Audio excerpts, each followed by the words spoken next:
of Hidden Stories Healed Now, where we provide joy and hope to others that may be going through similar journeys. It is my honor and my pleasure to introduce to you Nina Jones. And you know, we talk a lot about our veterans and we talk about the service that they give to us each and every day to allow our freedom. So first and foremost, Nina, I want to say thank you for your service. Thank you for all that you've done to allow us to have freedom while you were out there fighting. Welcome. I would love for you to share your journey with the audience.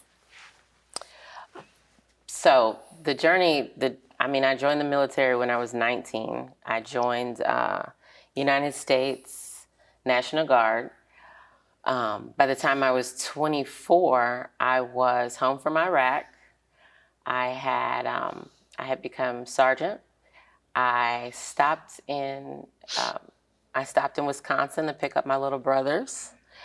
I'm the oldest of 6 children, and my parents were going through a divorce. So I felt that I could help by picking up the youngest kids. So I did that. I'm on orders on the way to Alaska. I'm coming down to the end of my active duty journey. And life is starting to come forward. I have a boyfriend. He's turned into a fiance. We got pregnant ahead of schedule, so I was pregnant in the wedding dress. But we had been together for a long time. The military was hard. I started as an ammunition technician, and as I switched from National Guard to active duty, I became an automations technician. So I work on computers. All that life was crazy. Life was fast. I think, though, my biggest thing is the world doesn't see us when we come home, especially as women. When we think we're coming back for these, the life on TV, the all-American dream, but nobody says that, right? Like, you come back from war. Like, you're not the girl who went to high school and went to college and got married and had some babies. You left college and you went to war, and now you came back and you have post-traumatic stress disorder, and you're trying to figure out what's next, right? Like, all right, I want to have a family, and what, right? Do I go to work for somebody, or do I start my own business, or do I go back to school? And you're 24 years old, trying to put all this together, and the world has what they're going to say to you, and none of it sounds great, because you've been taught to be a leader, and you've been taught to be assertive, and you've been taught to raise your voice. And back here in civilian world, you're a woman, and you should, have a place, and you should be nice to people, and you should ask people their opinions and factor all that stuff in, and there's no training for that. There's nothing. We go through hours, months of training to get ready for war, to get ready to be a soldier before you even know that you're going to go to war. But there isn't anything to de-escalate that situation, right? We're brought all the way up as it relates to everything. Being at war, I ran from mortars. I ran from the flight line being blown up, We took fire. We sat up full nights in concrete bunkers waiting for us to come from being under fire so we could go back to work. But there's no de-escalation for that. There's nothing to tell you. You came home, you got married, you're pregnant, you had your baby, you got custody of your brothers, your husband had a daughter, and now you have post-traumatic stress disorder and postpartum, and you're sitting in front of the TV in the middle of the day with nobody at home, crying over Miss Spider's Sunny Patch Kids, right? Because you have no idea what you're supposed to be doing, who you're supposed to be, who you can talk to. You're having nightmares. The holidays are coming. It doesn't matter if it's New Year's or 4th of July. Nobody knows you're a veteran. Because I got home and I was 25, so I wasn't walking around with one of those hats on or any paraphernalia, and I'm 25. I don't look like I've been to war. Nobody knows, those signs that you put in your yard now that says, a veteran lives here. those weren't out yet. So fireworks in the country are just a thing, right? Nobody thinks about any of that. Got ready to go back to work, and people said, well, you got to put your kid in daycare. And I'm like, but I want to work for myself. Like, I can maneuver this, right? And I had women who were like, no, kids got to go to daycare. None of this is making sense to me, right? As the world is falling apart, I've brought a child into the world, and now I have to put space between us. That doesn't make any sense to me. My husband was military too, so he went back to war. Coming home to America as a woman who achieved in the military with post-traumatic stress disorder, anything residual, there isn't anything for us. There's nothing to prepare us. The counselors of the VA are not ready. By the time you start telling your stories, you tell them you have a security issue and you're doing your 5s and 25s, and those counselors look at you and ask you what that is. And you're sitting there trying to figure out, how are you a counselor at the VA and you don't know the terminology that's going to help me get through telling you my story so I can go home and feel better? There's nothing.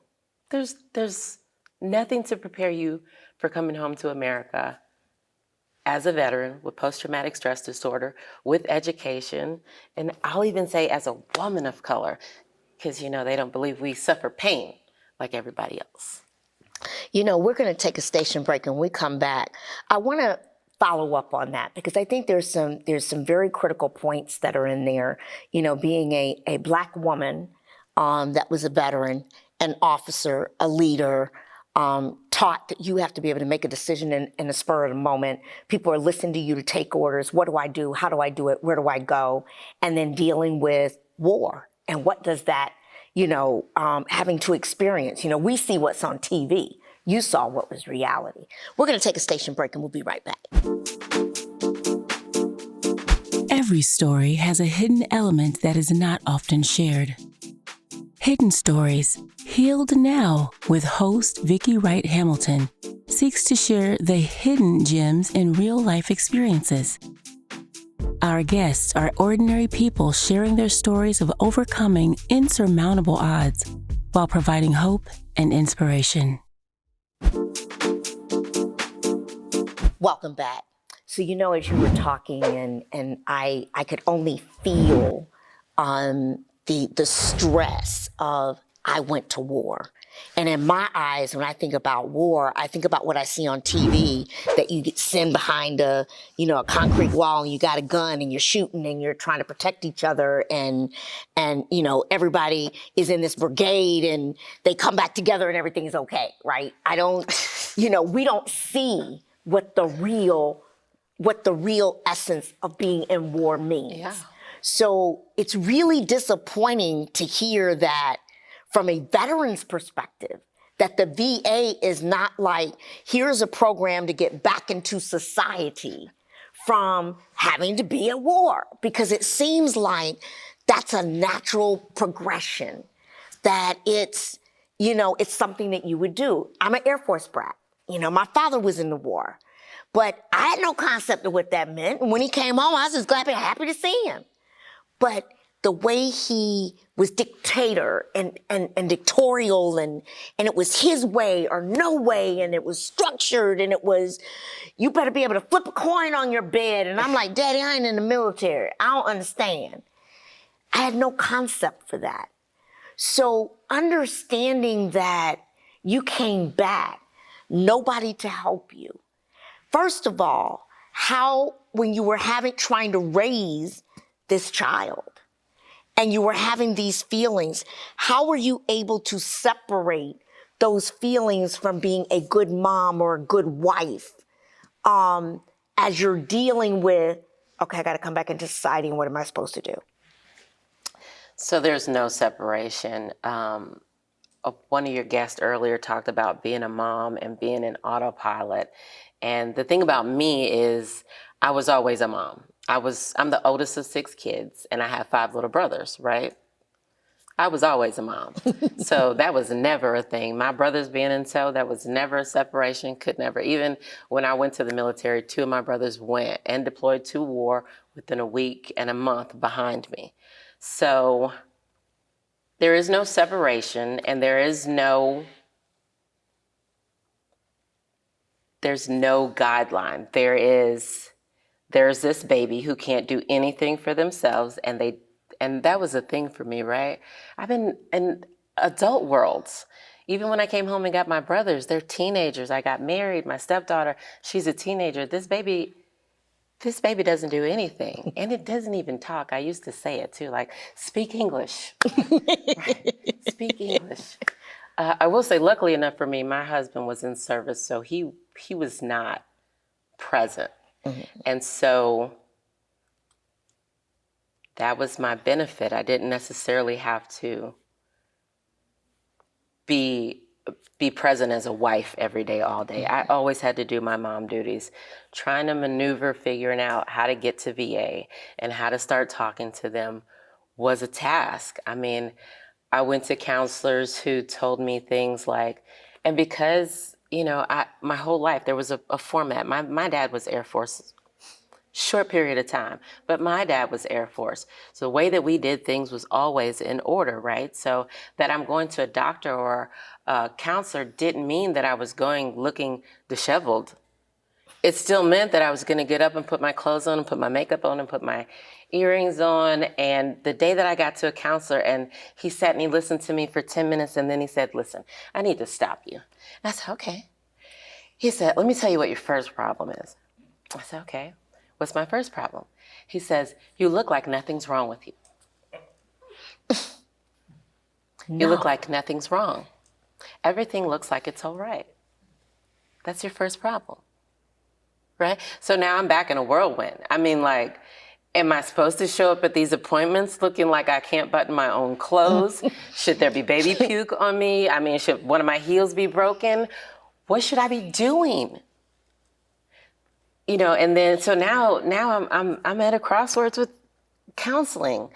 They send you to these now counseling. Now they want to, because I'm angry, right? Now I'm frustrated. And that word was thrown at me a lot. Angry. You're mean, you're angry. I'm not angry. I'm assertive. I know exactly what I want and where I want to be. I know where I want you to be right now. I'm not angry. I'm angry at the fact you think I'm angry and this bothers you emotionally and you can't go from here, right? The next step with the VA is medicine though, right?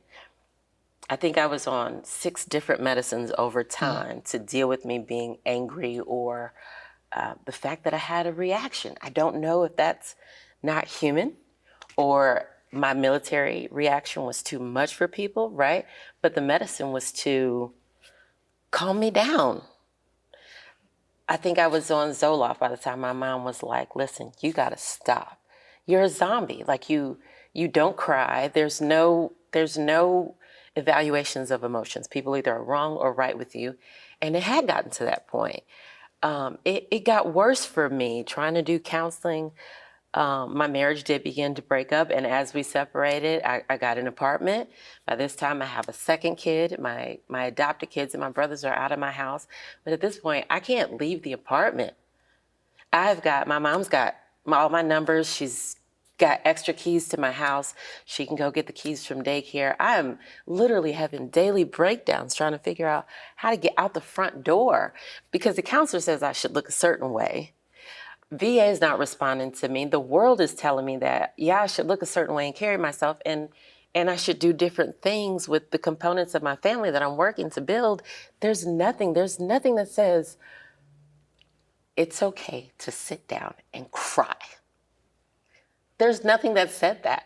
There's nothing that said it's okay for somebody to hug you.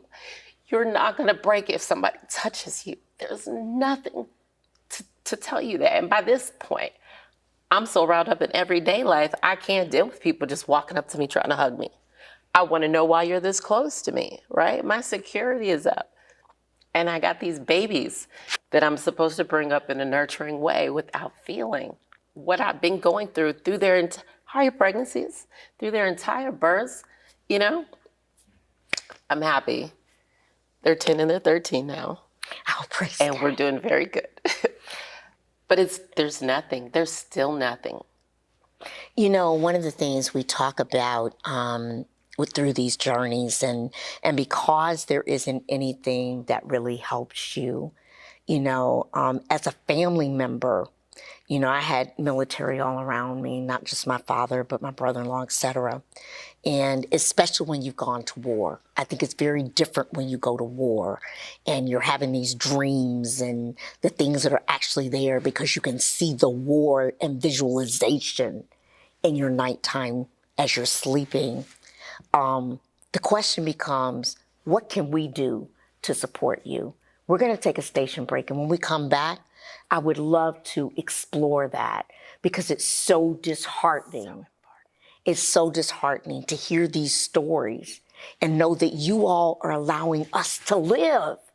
You're fighting so we can live. You're fighting so that we have freedom. And the way we treat our vets is ridiculous. But you know, I want to know, how can we as individuals support you? We're going to take a station break and we'll be right back. Every story has a hidden element that is not often shared. Hidden Stories, Healed Now, with host Vicki Wright Hamilton, seeks to share the hidden gems in real-life experiences.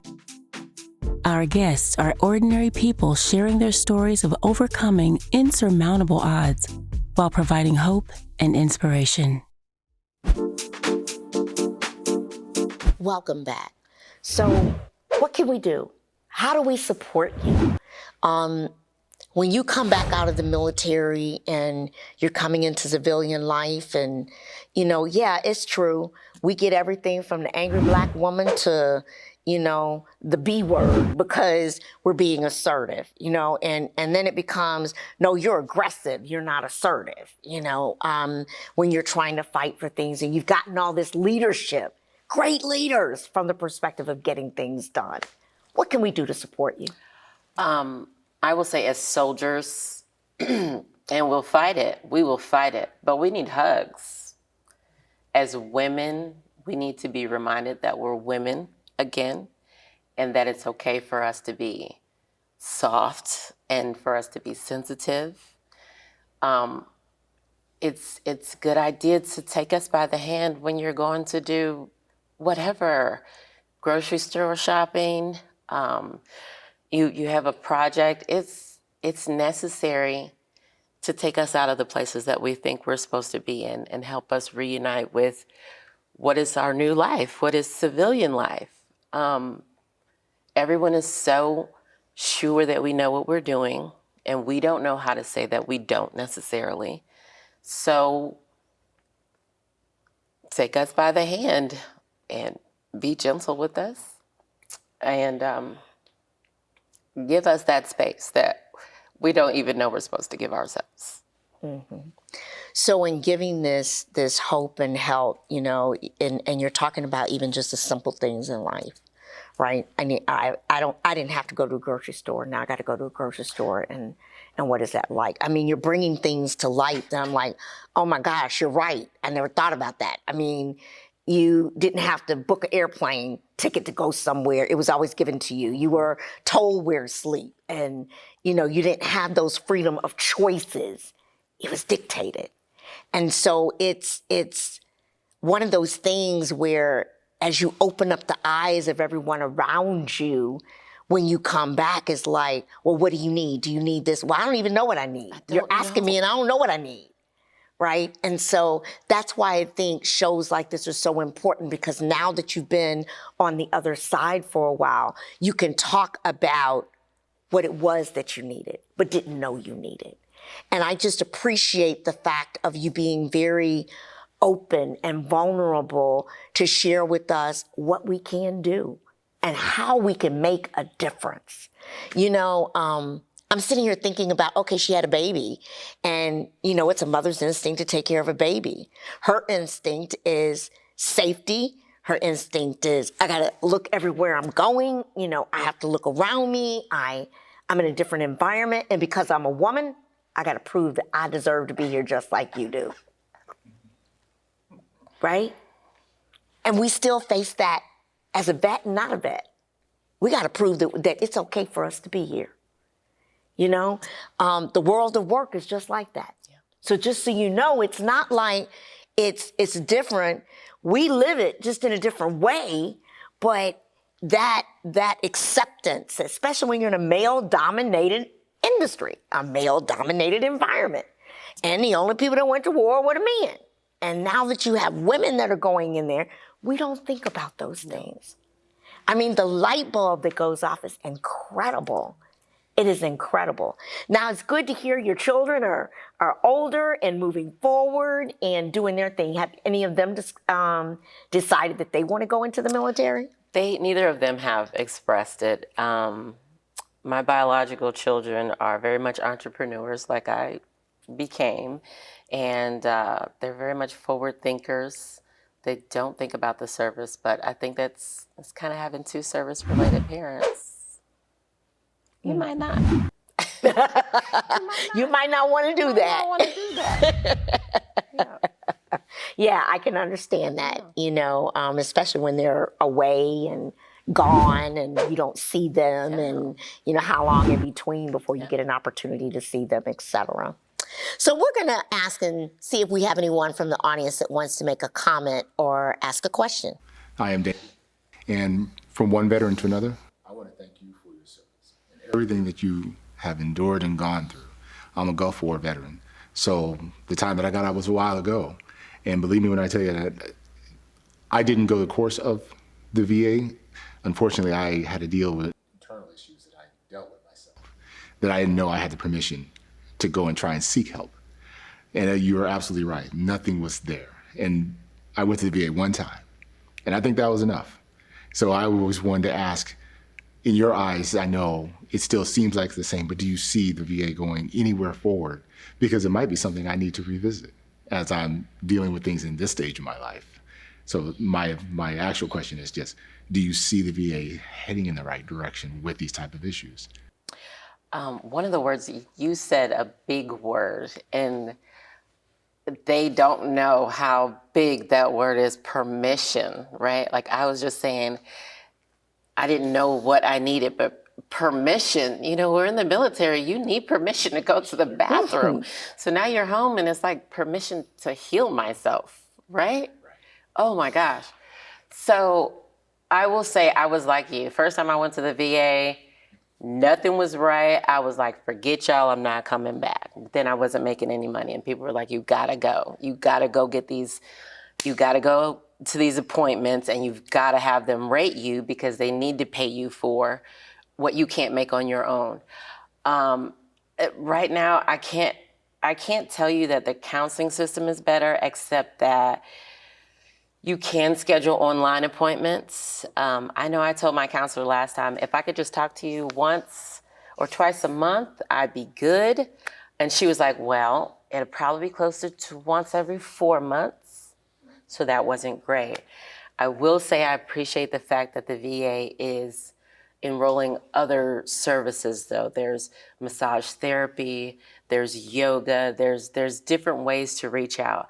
I think Gulf War for you, OEF 4.5, 5.6 for me. Baby steps, if you can call it baby steps, but they're trying. Well, I appreciate that. Thank you for that. Well, thank you for your question. As we wrap up, there's one thing that you said there, that the VA is trying to progress forward. Is there anything that we as civilians can do to support the VA in terms of what they need to provide for our veterans? I definitely think getting involved, right? So I don't know at what level civilians can get involved with the VA. I definitely think businesses can, I don't know, funds-wise, if they can donate, or if businesses can set up programs. Small businesses want to do a lot of things, so I don't know if small businesses are interested in setting up programs and then requesting that the VA come in and be a part of it, or that the VA come in and find their way into the community that way. That would be an idea that I have. It's very much like the military, though, in that things go up a chain a lot slower than they come down. Mm-hmm. So I definitely would say to veterans, though,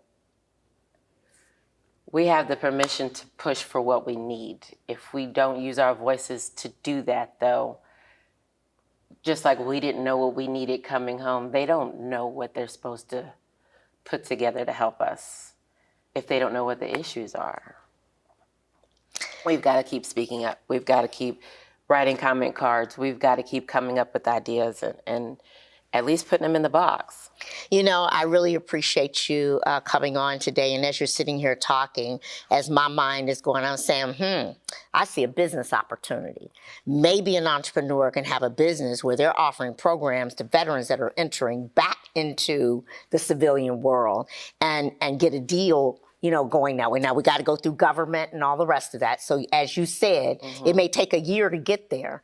But if the need is there, it sounds to me like there's opportunity. So it's all about making opportunity out of those things. I want to thank you so much for joining us today. And I want to thank you all for listening to another episode of Hidden Stories Healed Now, where we provide joy, hope, and we allow others to be able to see it will be okay through the journey of others. See you next time.